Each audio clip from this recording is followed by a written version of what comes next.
হয়, কবিতা লিখি ভাল পোৱা এগৰাকী ছাত্ৰী আৰু কবিতাৰ লগতে তেখেতে কিক বক্সিং খেলতো নিজকে নিয়োজিত কৰিছে আৰু ৰামদিয়া আদৰ্শ উচ্চতৰ মাধ্যমিক বিদ্যালয়ত অধ্যয়নৰত এগৰাকী মেধাৱী ছাত্ৰী।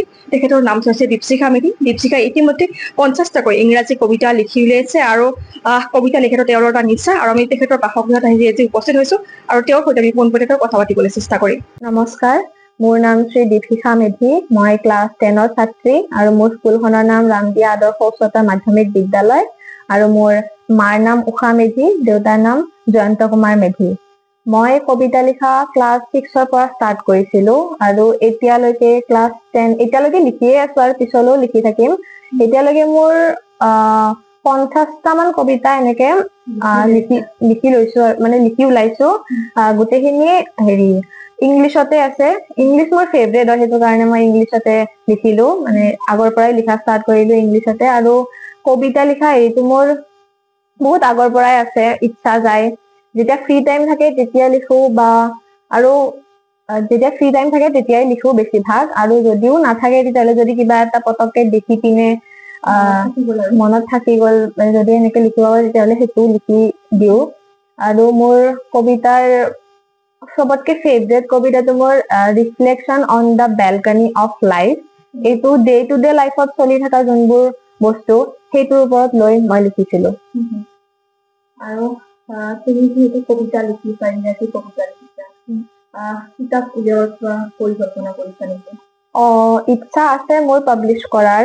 তো আৰু যদি কেইটামান ধৰক 10-20টা আৰু যদি লিখিব পাৰো তেনেকে চাও কি হয়। লিখা মেলাৰ বাহিৰে তুমি আৰু কি কৰি ভাল পোৱা? লিখা মেলাৰ বাহিৰে মই এক্সট্ৰা কাৰিকুলাৰ এক্টিভিটিছত কিক বক্সিং খেলো। আজি ক্লাছ 10ৰ ষ্টুডেণ্ট, তোমাৰ এক্সামো আহি আছে, কেনেকুৱাকে পঢ়া শুনা কৰিছা? পঢ়া শুনা আগতকে ক্লাছ 9ত যিমান পঢ়িছিলো তাতকে টাইম বঢ়াইছো। বাকী ৰাতিপুৱা I am not a morning person actually, তো মই ৰাতিয়ে বেছি পঢ়ো।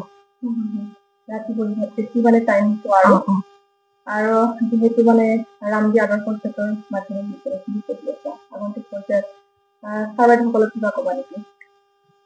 এতিয়ালে ছাৰ বাইদেউসকলে বহুত হেল্প কৰিছে, অকল মোক বুলি নহয় সকলো ষ্টুডেণ্টকে বহুত হেল্প কৰিছে। আৰু আমাৰ স্কুলত বহুত ভালকে পঢ়া মিলা কৰে, যোনটো বস্তু বুজি নাপাও আৰু যদি 2-3বাৰ সুধো বুজাই দিয়ে, বা আৰু যদি কিবা ডাউট থাকে তেতিয়াহ'লে ক্লিয়াৰ কৰি দিয়ে। তো বহুতখিনি হেল্প পাইছো। বাকী আৰু পিছলৈও যাতে মই সেইখন স্কুলত যাওঁ আৰু পাছ আউট কৰাৰ পিছতো যদি যাওঁ কিবা হেল্প কৰে, মোৰ এইটো বিশ্বাস আছে তেওঁলোকে কৰিব, আৰু মোক বুলি নহয় চবকে কৰিব। On the balcony of life. After ages, when you stand in front of your balcony with a cup of tea, looking back on the journey, what will you remember? Will it be the regrets that haunt you or the mistakes that you have made? Or will you think of the people you have had to let go and the love that faded away?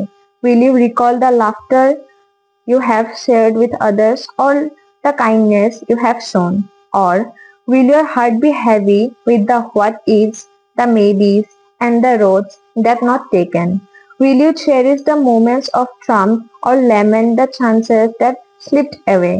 But as you stand there, sipping your tea and lost in thoughts, you will realize that nothing lasts forever, not even the memories you have brought. Nothing is permanent, not even the heartache or the joy. So let it be and live life to the fullest, for that's the only truth. Don't get attached to the highs or burdened by the lows, for in the end, it's not the years that we live, but the life that we live in those years. So let go and let be and live life each moment with glee, for that's the secret to a life well lived and the heart that's free. So young man, what will you remember when you look back on your life?